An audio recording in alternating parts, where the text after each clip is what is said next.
So, what? Hi.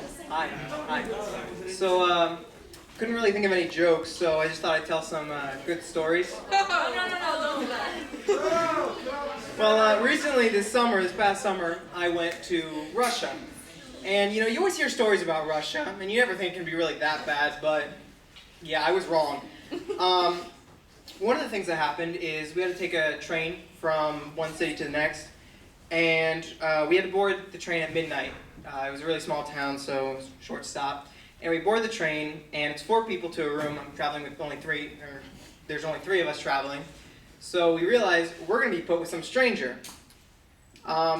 So the conductor comes in, speaking Russian. I speak very, very little Russian. And she says, "Oh," translated, "let me know if you're having any troubles with your cabin mate. He's known to be a little problematic." So my friend speaks Russian, and she looks at us and she's like, "What did she just say?" Turns out, this guy has had some sort of history on the train. So we go into our cabin at midnight, and most people on the train are sleeping, and there's no one there, but all his luggage is. So we open up the luggage cabinet, put our luggage in, and I kid you not, this guy, his luggage is just 2 golden goblets. What? Like, are you an adventurer? Did you just come from the pyramids gathering treasures worldwide? So, you know, we're like, what the heck is this guy's story? Who is he?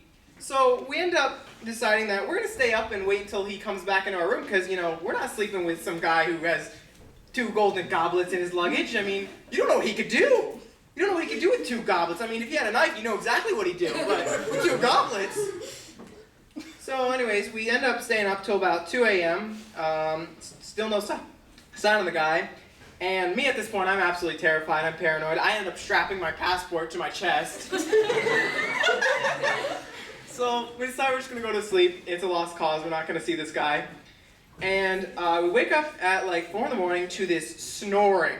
And I mean like, it was like bomb sirens, how loud it was. And you know, I wake up, I look at this guy, he's hanging a half off of the bunk bed, you know, like, sprawled out, and I don't even know how he got in the position. But then I'm like, okay, you know, he's here, he hasn't killed me yet, I'm going back to sleep. So I wake up again, and he's gone, no trace of him. So I'm just like, okay, you know, this guy, he's on his own thing, he's doing his own thing. And the train conductor, she comes in around like 8 in the morning, she says, "Oh, have you seen the guy? His stop's coming soon. You know, we have to tell him so that he can get his stuff ready." So we're like, "No, we haven't seen him." A couple hours later, she comes back again, and she does it again, and then another train conductor comes. And then my friends, they decide that they're going to go down to the bathrooms at the end of the train cart, so they walk out. And I'm just sitting there on the bed, and someone knocks on the cabin. I assume it's them or the roommate, and in steps the Russian police. I'm terrified. Once again, don't know Russian. They're speaking to me. No idea. I hear one word, document. So I just pull off my passport that was been strapped to my chest this whole time, and they gave me this look I hope to never receive again. So I give it to them, and you know, they seem to have a laugh at it just for the fact that I was an American. And then they just left. So I'm kind of sitting there, what just happened? And then my friends, they come running back in. "Why did that guy have a gun, and why did he come into our cabin?" I said, "He had a gun?" So that was the train story, but there was one other real good one that happened. Is throughout the trip, you know, we traveled with my friend and her family, and they don't speak very much English at all. So throughout the trip, they'd say, "Oh, if you're coming to Russia, you have to try the Ruski Banya. And I said, "Oh, okay, I don't know what that is, but I'll try it."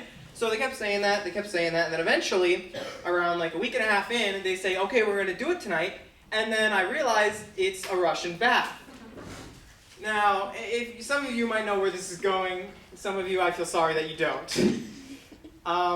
So we decide we're going to do it, and Dasha, she's my friend, she's a girl, so they split up the girls, they split up the guys, and I, once again, do not speak Russian, they, once again, do not speak English. So they lead me into this wooden room, you know, barely speaking anything I can understand, and they just start stripping. So there, very confused as to why they're all taking their clothes off. And then I say to myself, you know, when in Rome, just join them. So I start doing it too. I'm like, who cares? And then they lead us into a next room, and they're all excited to do this. They love the Russian banya. I mean, different cultures, I understand, but then they started boiling some water and splashing it on each other. Now, they had a little thermostat, and it was about 80 degrees Celsius, which was 212 degrees Fahrenheit in that room. So there we all are, naked, in a 212-degree room, just having a great time. But then, just when I thought things could not really get worse, they pull out sticks and start beating each other and me with sticks. Yeah. Like chopsticks? No, like birch leaf sticks. Oh, okay. Yeah, and then once again, splashing the water around. I'm pretty sure I got some third-degree burn from that experience. But, after that, we went off and took a regular shower, which confused me because why would I just go take a Russian bath and then a regular shower? What do you call it, an American shower? So we ended up doing that, and it turns out this guy knows one word of English as he leans over to me and says, "For satisfaction."